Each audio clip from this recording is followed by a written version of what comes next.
poverty does not create our social problems. Our social problems create poverty. Marco Rubio. Hello, everybody. Today we're going to talk about Japan's social problems, presented by Gabriela Tello and myself, Felipe Jimenez. Let's make a quick introduction to the country, to Japan. Japan is the third largest economy in the world, is known for its automotive industry, its innovative electronics, and its advanced technology. It has lots of famous companies such as Toyota, Honda, Hyundai, or even. Although Japan is well known for all of these great things, it also faces some challenges, which we're going to talk about today. The first one is their aging population. The second one is that they have immigration complexities. And the third and final one is that they have environmental concerns. These concepts highlight the complex relationship that exists between the economic prosperity of a country and its social well-being. So for each of these problems, we're going to see a solution. For the first problem, in relation to the birth rates, we're going to have some incentives for larger families. For the second problem, we're going to have immigration policies for international skilled labor. And for the pollution problem, we're going to talk about the strict regulations to the industrial company. So let's have a quick context about the first problem, aging population.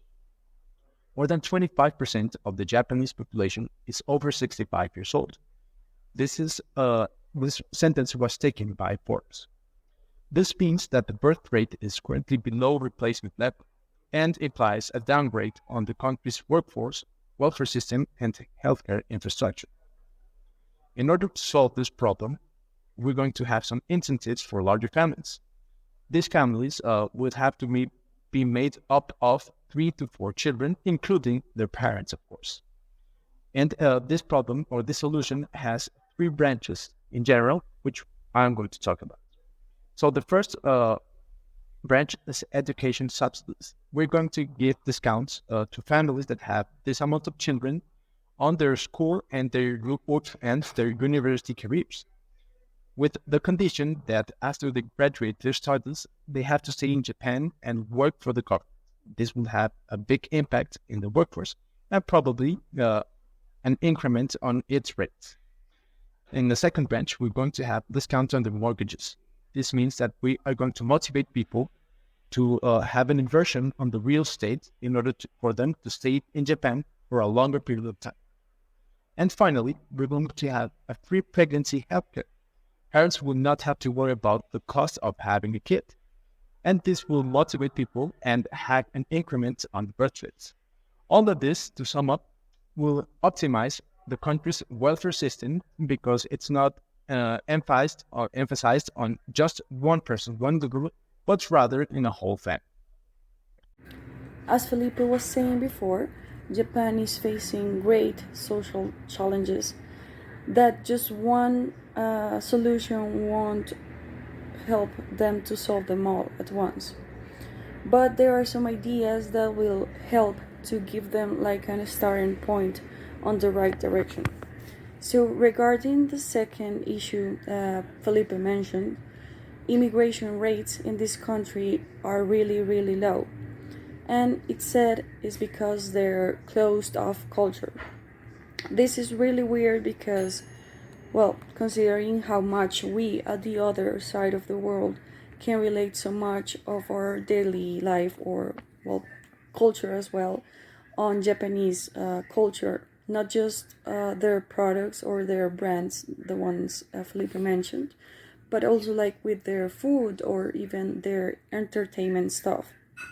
So this can give us an idea that Japanese people, they believe on let their culture out, go free around the globe, but not letting anyone in so easily.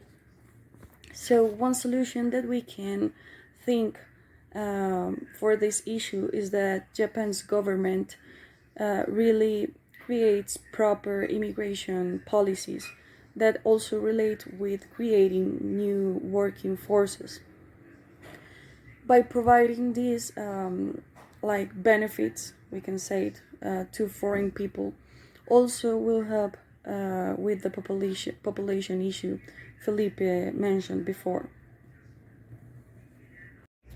Now, last but not least, Japan is currently facing several environmental problematics, such as dealing with great amount of industrial and general waste, pollution, and of course its dependence on nuclear energy.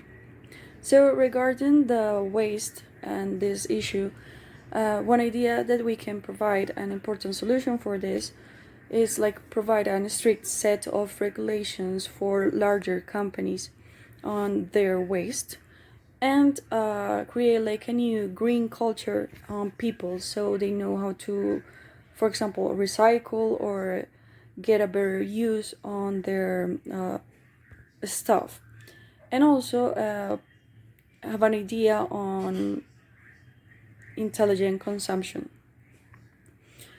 We can also provide like a solution for Japan's dependence on nuclear energy that will be the phasing out of its use and replacing it with another kind of energy.